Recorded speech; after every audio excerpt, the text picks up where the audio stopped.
Tonight, the city says CMPD's Animal Care and Control is the largest animal welfare organization in the entirety of North Carolina. But volunteers say it doesn't have the space or the staff to handle the thousands of animals that pour in and they care for each and every year. And tonight, as city leaders discussed how to allocate funding to its various departments, shelter advocates brought their concerns to the meeting. WCNC Charlotte Julia Kaufman joining us in the studio. Julia, you say there's some good news to share for the shelter.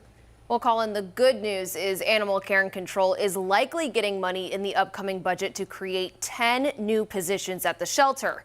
But the bad news is volunteers say it's not nearly enough help. The city's animal shelter is overcrowded and volunteers say underfunded. So we simply don't have the amount of kennels that a city our size should have. For years, volunteers have begged the city to expand the shelter.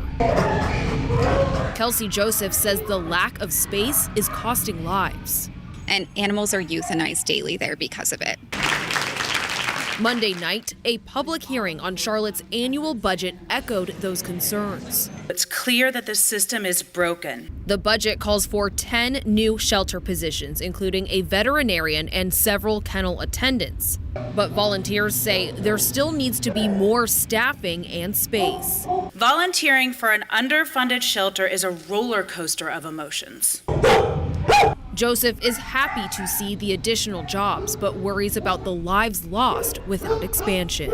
This has just been kicked down the road, and I think them saying, hey, we're working on it, there might be funds next year, it's not even really false hope at this point. It's like we need action now.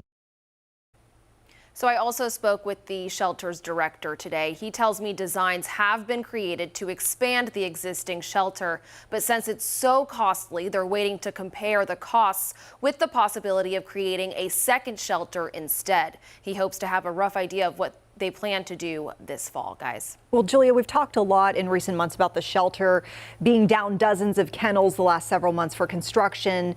Is that construction that we're seeing recently here, will that add kennels when the work wraps up? No, so it's been confusing because we're talking about future projects and there's current construction going on, but that is simply to bring the aging building up to code. So unfortunately, the construction, once it wraps up, it won't add new kennels, but they will get back kennels that they lost during that work. All right, Julia, thanks so much for spotlighting this issue for us.